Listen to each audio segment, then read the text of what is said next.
we're doing now is we're countersinking the screws so that I can putty them over and sand it down, so that when I stain the wood, even though this is not oak, it'll still look the same color as the oak and just won't be costing me as much money. So I'm gonna go ahead and countersink this just by using this bigger bit.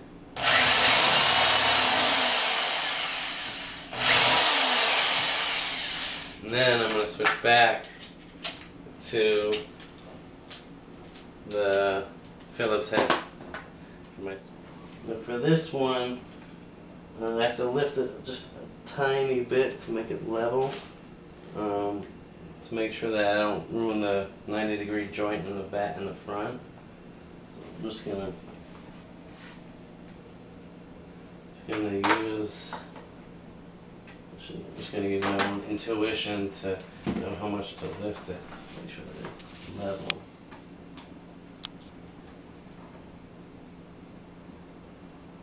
It should be good.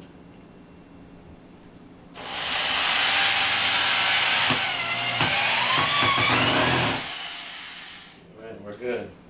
So if you come in close here, Stefan, you could just show them that it's countersunk in there, so I can just putty over it and it'll be perfect. And just to show you guys, we made sure that the freezer would still open after we did all this stuff. So let's put all this stuff aside. And as you see here, I might buy a handle to put here to make it easier to open.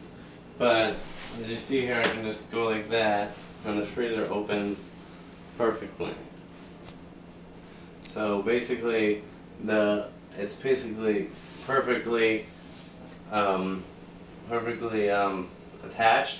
What I'm gonna do though is I'm gonna seal the board of wood will butt up against the top, this front piece, and the sides obviously, but after I do that I'm still going to silicone more on the bottom here. I should have enough silicone to seal that in even more.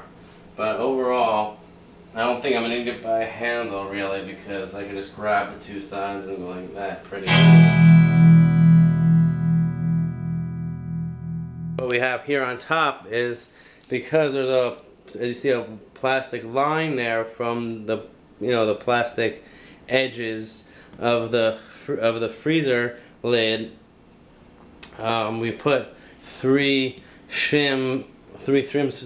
strips of wood down, so that when I put the board of wood on top, it'll go over that lip, and therefore I shouldn't have any issues leveling out the top once I put the beer caps on.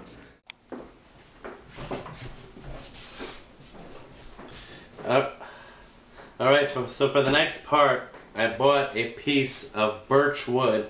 I paid a few $5 more to get a better finished wood to fit into for the top where the bottle caps are going to go on to. So what I did was, before I put it into place, as you see here, I put 2 lines of Gorilla Glue, wood glue, on each of the 3 spacers that you saw me putting in before. And when I first put it in, before I put the glue down, it was pretty snug in there. But I'm like, you know what? I can't just put it down without securing it down with anything, especially because the hardware store didn't have the right bolts. So I decided to put the glue down. So now let's just fit it in here nice and snugly, and it really is extremely snug. And I'm not going to sand it to smoothen it, because I don't want to have to buy bolts. I'll sand the edges a little bit on top to make it smoother before I seal it with silicone and stain it.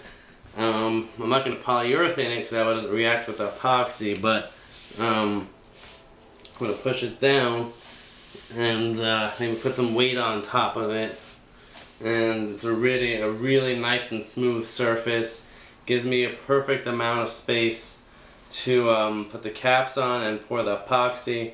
And it'll give me a nice sized border on 3 out of 4 sides. And as you see, there is a nice amount of space just above them for me to pour the epoxy over them, and in most cases it will, you know, won't be, besides for towards that end, you know, there'll be not much above that epoxy layer, but once we put the caps on this end, there'll definitely be a little bit more, at least just the ones along this wood, you know, and maybe from here down they'll have a little bit more of a border to it once I put all the beer caps on. But overall it should be a good